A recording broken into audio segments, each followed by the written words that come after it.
2012 NAB show is well underway, and you are looking at the beautiful North Hall. We are setting up camp here today outside of IBM. This is our first visit to the North Hall. I'm your host, Daisy Whitney, and welcome to NAB Show Live. Today is Tuesday, April 17th, and it is a pleasure to be back. We have a fantastic show for you today. I will be joined on the set later by IBM's Steve Canepa. We're going to talk about where IBM has been and, of course, where it is going. And we also have a terrific set of stories from our crews. They have been out on the show floor today, gathering interviews and how-to demos from different exhibitors. NAB, of course, is also known for having a great conference, and we had a great lineup today of speakers.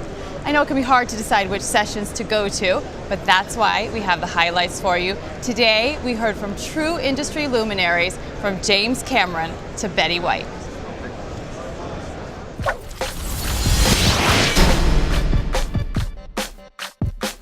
Ladies and gentlemen, please welcome everyone's friend, iconic television and film star and 2012 TV Broadcasting Hall of Fame inductee, Betty White.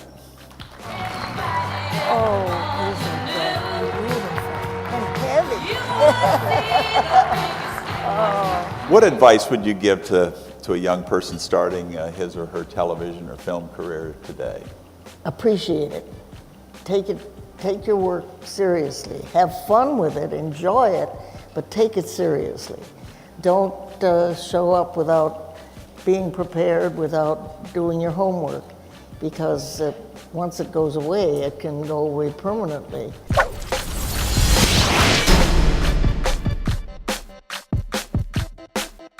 All the things that we talked about last year in front of you guys are now a reality. We talked about making the cameras smarter, to take the onus off the operators and the directors for having to manage the stereo space in real time. Well, that's there, you know, the smart rig technology, it's all embedded across the whole product line. We're coming up on 500 million tweets around live TV. You know, linear is the only opportunity where there's a large group of people watching the same thing at the same time. And it's great that we can watch all of these things on demand now, but the second you watch anything on demand, you're the only person in the universe who's watching that show at that moment, at that time. And your propensity to share as a result of it gets completely reduced because nobody's listening. You've got to change. Somebody once said, maybe it was me, who can remember? If you stay in the middle of the road, you're going to get run over. So you got to change. You got to go with where it goes, and you keep up with the industry. And if we think it's bad today, Eric Schmidt about 18 months ago said every 2 days we now create more information than the beginning of mankind until 2003. So if you're solving today's problems today, you've missed the boat. As this gap widens, enterprise amnesia is on the increase. I think about it like this. You have the yellow puzzle piece in this hand, you have the blue puzzle piece in this hand, and your organization can't see both, and you make, insane decisions. We did some work for a large retailer, and we found that 2 out of every 1,000 people they were hiring, they had already arrested for stealing from them at the same store. This is amnesia. That is some great advice on staying current and, of course, staying ahead. It's one of the reasons I love to come to NAB. It's not just for the exhibit floor, but also for the chance to really hear from these industry leaders and to learn from their example. And now we have got our resident 13 Keys tech expert, Ko Maruyama, who is going to give us an in-depth look at Adobe's new Creative Suite. We're here at NAB Show. This year, Adobe's got some great new software for us, starting with the new CS6 Production Premium package. What are the big new features that we've got in here? You know, the new user interface design in Premiere Pro, I'm really excited with. If you haven't seen things like the content-aware move in Photoshop, that's absolutely stellar.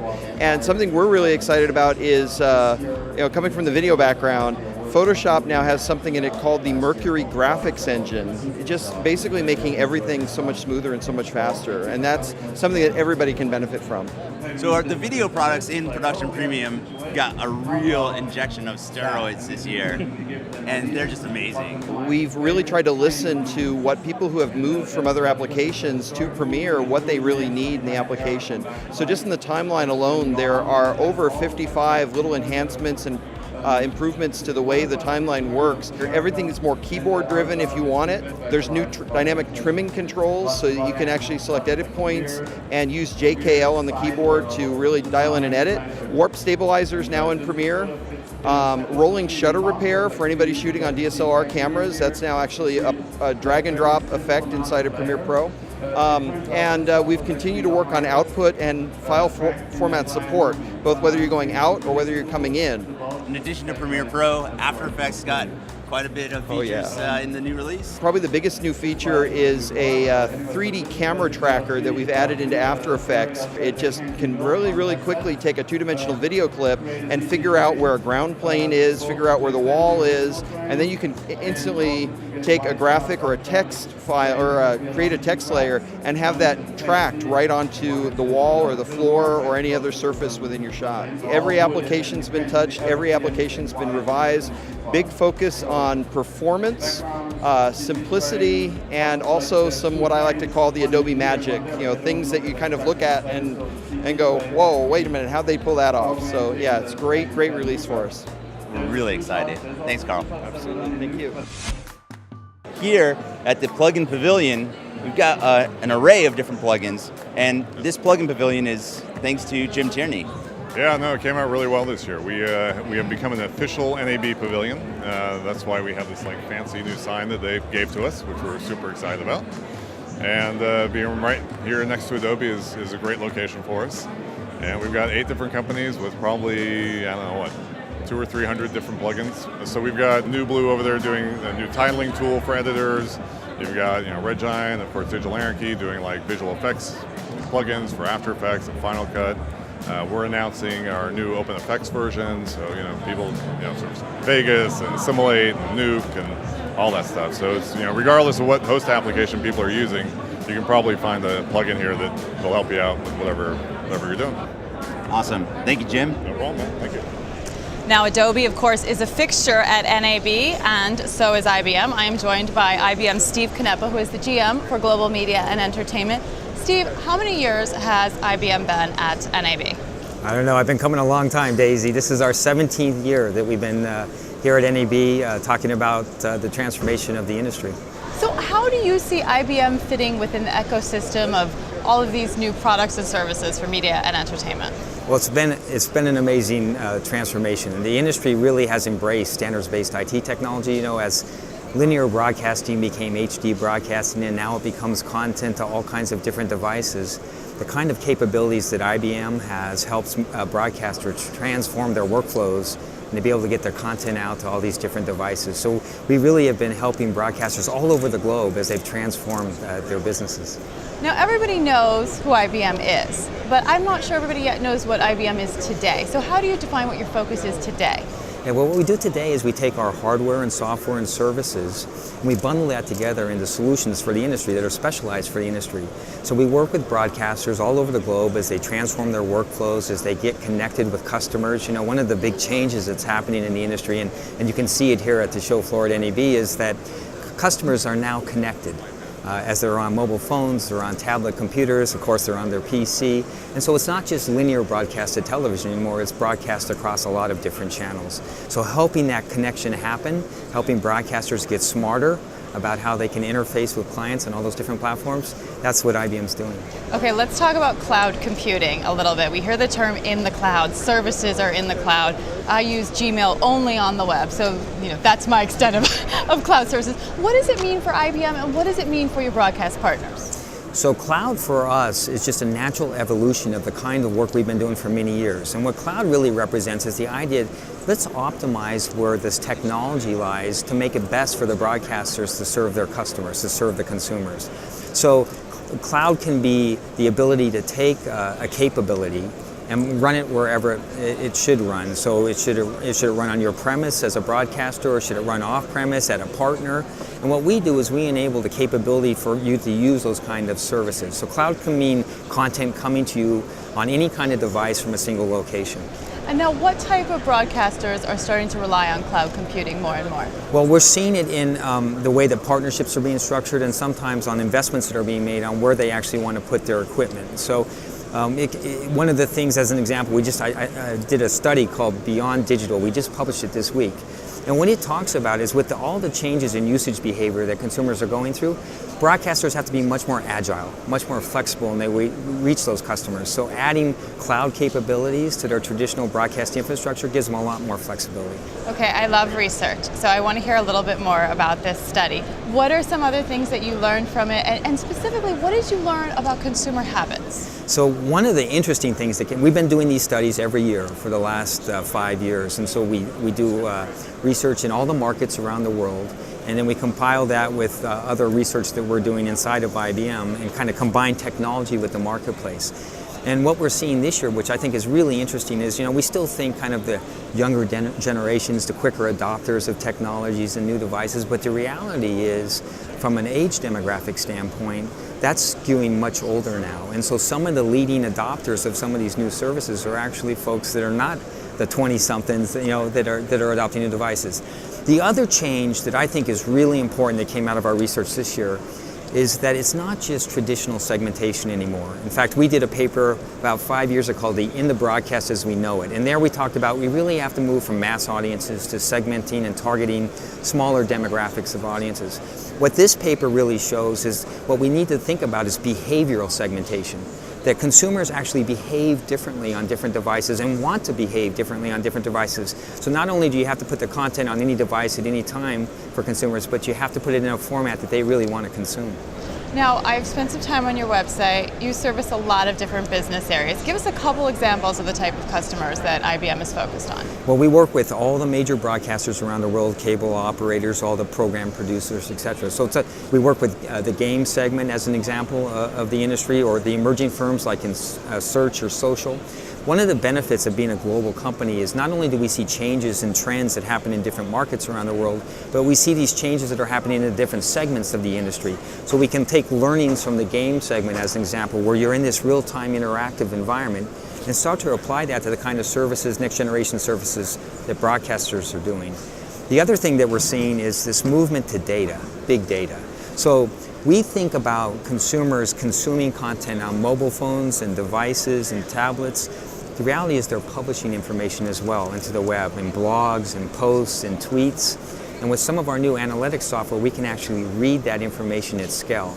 And we can take that information and we can start to understand exactly how consumers are reacting to services or brands or products that broadcasters and other media companies are putting into the marketplace. So it's like having a focus group that's the size of the world. Okay, what have you learned yet from that? Any interesting statistics? We've done some interesting projects. In fact, we did some analysis around the Oscars where we looked at the buzz or the sentiment around the Best Actor and Best Actress category and Best Picture, and we analyzed that in real time. And during the Super Bowl, we actually analyzed what people thought about the MVP voting between Tom Brady and Eli Manning. So we're able to do real-time analysis of what people are actually saying on the web or in tweets or on blogs, and read that. And we think that new level of being able to connect to your audience can influence the way that you bring services to the market. Okay, so who did they think should be MVP? Well, Eli actually ended up getting a lot of attention. I mean, they ended up doing quite well in winning the game. We've also done analysis around things like how programs are being released, so trailers for upcoming movies, and beginning to anticipate what's the sentiment around this movie before it ever hits a theater, and understanding what consumers are, how they're reacting to the trailers that will be going out. So if you can think about both the broadcast content that's still hitting the living room, or that content as it now hits different devices, as social capabilities start to link those consumers together, we can begin to understand how they're really reacting to brands and services. So if we marry that with some of the workflow changes that we've done, we think it's really an exciting time for the industry. Well, I love hearing that, because I think it's so important to be tracking consumer sentiment, and one of the great things about social media is that we can now do that. So thank you so much for joining us, Steve. And now our Nerd Locker team spent some time with Nvidia and also with Dolby, and we're going to show you what they learned. Hey guys, Nerdlocker here at the NAB show. We are at the Nvidia booth, getting really excited for what they've got to offer. We're playing video games, right? No, Brandon, we're not playing video games. We're going to be seeing some demonstrations, so let's just get in there and see what they've got to offer. Sounds good too. All right, we're here with Will from Nvidia, and he's going to show us a little bit about how to create simulations within animation. So this scene is very boring when it consists of a bunch of spheres, and we're going to pour them over these spheres, and you can see it's kind of slow. We haven't really have enough spheres to get a good impression of what's going on, and it doesn't look very nice. I'm going to change it to an enormous amount of particles here. I'm going to fire out a ridiculous amount, and we're just going to pour them out over these spheres and still be able to interact with the computer all in real time. Before I change it, let's also render it using our fancy graphics cards as some kind of surface. Check this out. So now it's milk. Now it's some kind of milky stuff. Oh, you're right, milk. Milk's not cool. Let's change it. The chocolate milk? It's a slime. Oh, slime. yeah. Like slime? Now we're watching Nickelodeon. It's great. Yeah, pretty cool. This is with the new Ghostbusters movie, I'm hoping. Oh, yeah. If it ever comes out, right? Yeah, right. So for people like me that really don't understand this whole techno stuff, what does this end up as? What does it end up as? Well, the data is either a whole bunch of points or some kind of mesh, some kind of surface like this gets put over it. And then what happens is it goes into the professional rendering software that like a visual effects house is going to be using, some kind of fancy render. It goes off to a giant render farm and gets simulated. Well, thank you very much, Will. Sure. I feel smarter. I feel way smarter. He's a little confused also. He's just lying. What? Smart confused. I think I got this. I want to touch it. It's not real. It is real. It's not. It looks real. It looks real. Hey guys, nerdlocker.com here at NAB. We are here at the Dolby 3D booth with Roland. Roland, why don't you tell us what Dolby's doing here? What we're showing here is Dolby 3D, a new technology that we're launching that enables a pleasant, glasses-free 3D experience on any 3D device, including smartphones, tablets, PCs, laptops, and of course televisions in the home. So we're launching the technology here today, and typically the product design cycle is about a 12 to 18 month cycle before manufacturers integrate new technology into their products. So we think glasses-free is around the corner, and that's why we're creating this offering for device manufacturers to integrate it into their product. Awesome. Well, if you don't mind, we're actually going to go check out some of your devices. Sounds good. Thanks for coming by. Thank you. Thanks. I'm just glad I can get rid of my 3D glasses now.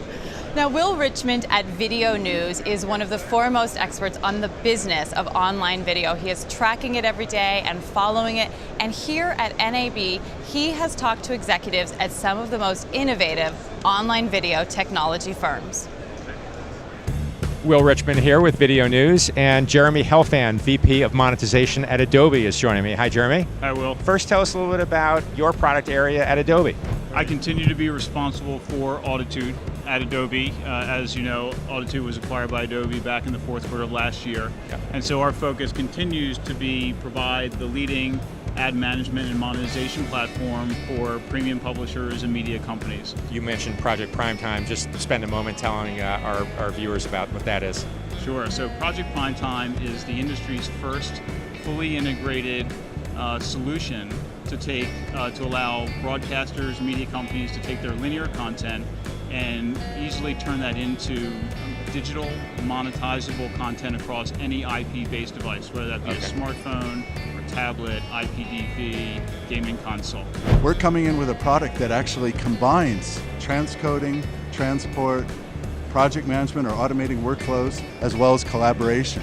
We've been working so far with 2 studios, 6 big networks, 3 production houses, and a professional sports team over the last 3 to 6 months to get all this tested and ready for market. Akamai has been busy, as always, so maybe catch us up a little bit on the group that you're now heading up and your focus. Yeah, so I'm running the media division at Akamai, and the media division focuses obviously on our video products, but also everything we do in social networking, in gaming, how we work with network operators and cable people, particularly around TV Everywhere in those environments. We're doing a lot in these various areas, really, and helping people scale their websites up bigger and bigger, and really getting video over IP out to all the connected devices, wherever consumers want to view video and at any time they want to view video. Bill, thanks very much for taking time out of your busy show schedule to talk with us here at Video News. Well, thank you. Well, I enjoyed it. Great. Thank you, Will. Will is a great resource in online video. I've had the pleasure of talking to him for many stories and interviews over the years. I definitely read his video news every day, so you should subscribe to that as well, and you can be tapped in also. Now, I got to spend some time on the show floor. That is one of the great benefits of coming to NAB, is getting out there and spending time connecting with smart people. I visited the content theater and was able to talk to media and entertainment executives about all of the trends, news, and developments in content, programming, and distribution, and of course, why they come to NAB. Doug Scott, you were here at the Content Theater today talking about brand entertainment. Tell me what Ogilvy Entertainment is doing in that area.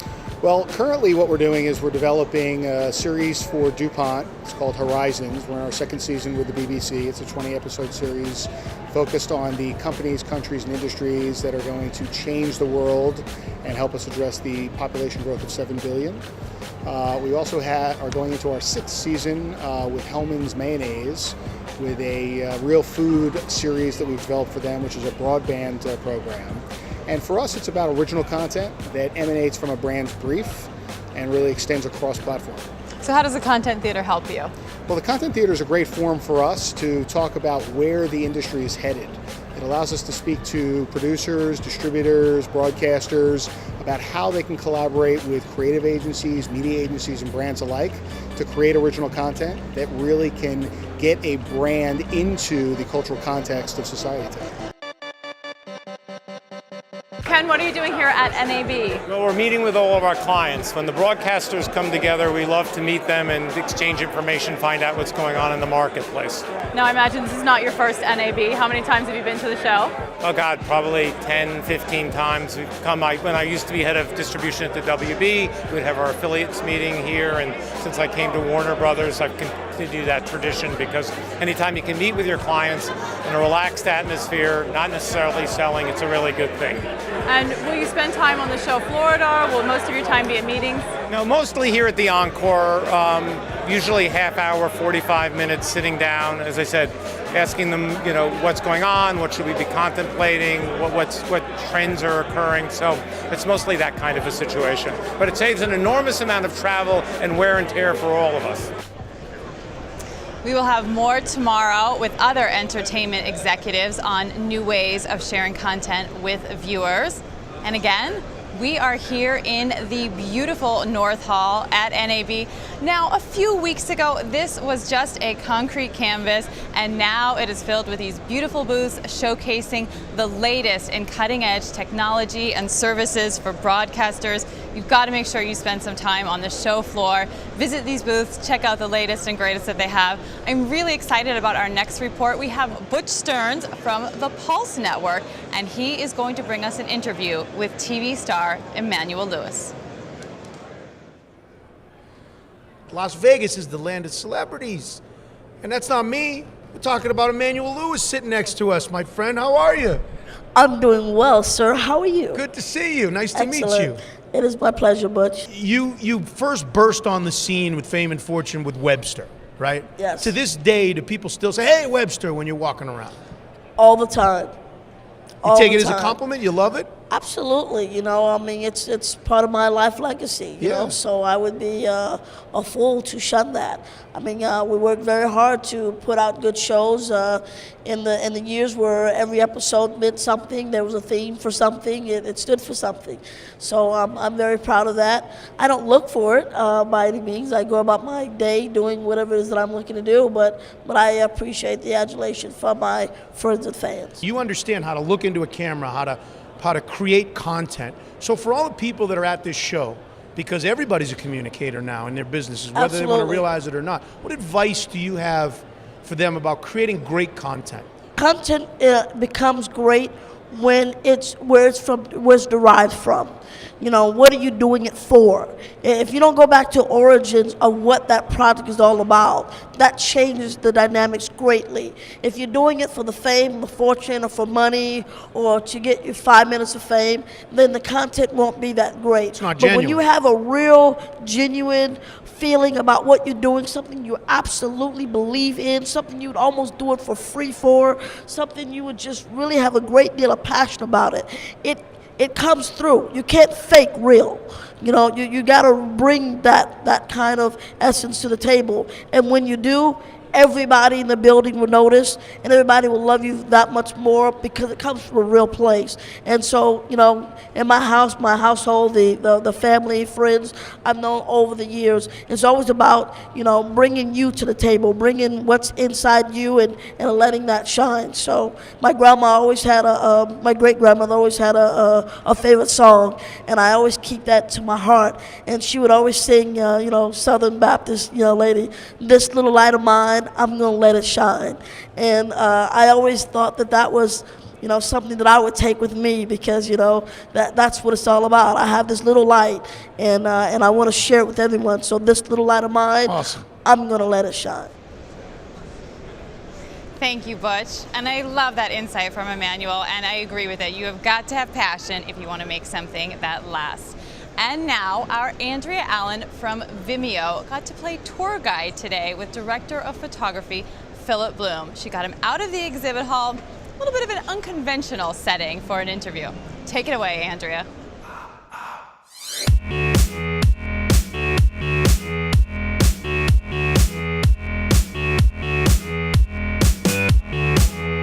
Hey, it's me, Andrea Allen from Vimeo.com. I'm here at NAB 2012. I'm going to be bringing you some behind the scenes from the show floor. I also took Philip Bloom shooting, but it's not the type of shooting that he's used to. Check it out. All right, Phil, here we are. We're at the gun range. Great. Because I hear you're a really good shooter. No. Pictures. Pictures. I don't do but this. Guns work too. Same Right. thing. Well, let's just see how you do, because I have a feeling I'm going to do better. He's hugging her with a gun. That is really, really good. Yeah, but there is only, you know, we all know with a zombie, there's only one kill shot, and that's in the brain. And you got it. The place wasn't very conducive to an interview though, was it? No. Right. We'll get to my place now. Yeah, let's go to your place. Okay. All right.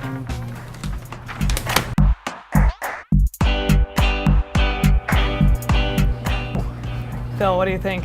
It's more my cup of tea. Tell you. This is right. It tickles. This is working. At NAB, a lot of people are focused on the gear inside the booths. However, I focus on the booth themselves. Grass. Inside. I rate booths on a scale of 1 to 5. This booth gets a 5. For people who have never been to NAB before, give some advice. Don't even try to see everything. Figure out what interests you and go and have a look at that. Just get a flavour of things. Sit down with a game plan and the map and actually see where to go to. Oh, AVP with the totem pole tower effect with the rotating cube on top. Booth rating, 5. Canon 5D Mark III. Yes. Name 2 things about it that you liked. The lack of moire in editing and a massive improvement in low light sensitivity. Now, 2 things that you would like to see for the next time they roll out an improvement. I think it needs to have a much sharper looking image. I can sharpen it in post, but it's not sharp enough out of the camera. And secondly, just a couple of concessions to helping us shoot, as in something like peaking and zebras. Xylite brings the natural rustic beauty of wood. Booth rating, 5. Resolution is king this year, right? At least 3 cameras from Sony and Canon come out which are 4K capable.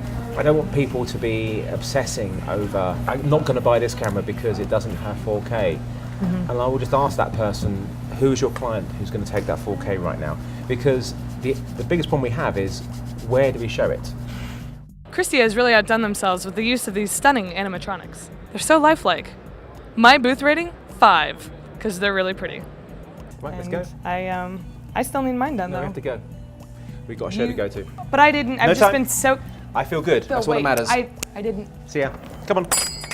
I don't even have a towel over here. Wait for me, Phil. All right, well that's it for me today. I had a great time hanging out with Philip Bloom, and I had a lot of fun going around and rating the booths on the show floor. And in the end, isn't innovative booth technology what NAB is all about? I'm right. And when I'm right, I'm right. And when he's right, and you're right, and you're correct, and affirmative. Okay, bye. Andrea, I am giving that pedicure 5 stars as well. Let me tell you a little bit about what's ahead Wednesday at the 2012 NAB show. The day will start with GigaOM's breakfast brainstorming session on how on-demand content is changing businesses, followed by Marina Gorbis from the Institute for the Future. Then a discussion on editing and post-production, and we'll have everything you want to know about trends in red-hot telenovelas. We'll also dive into indie production and then storytelling with producers from shows such as Big Love, Hung, and Californication. And you won't want to miss our session with power players from Wall Street, debating the great content shift, and we'll close out the day with filmmakers from Active Valor and Dust to Glory in a high-octane session. Sounds like Wednesday will be another great day at the NAB show. Lots to learn, lots to see and do. Thank you so much for joining us today. Thank you, IBM, for letting us set up camp here today. It was great to have Steve Canepa with us. You should all go out tonight, have a good time, relax, and come back tomorrow, hit the show floor, go to some sessions, and then visit us again for NAB Show Live.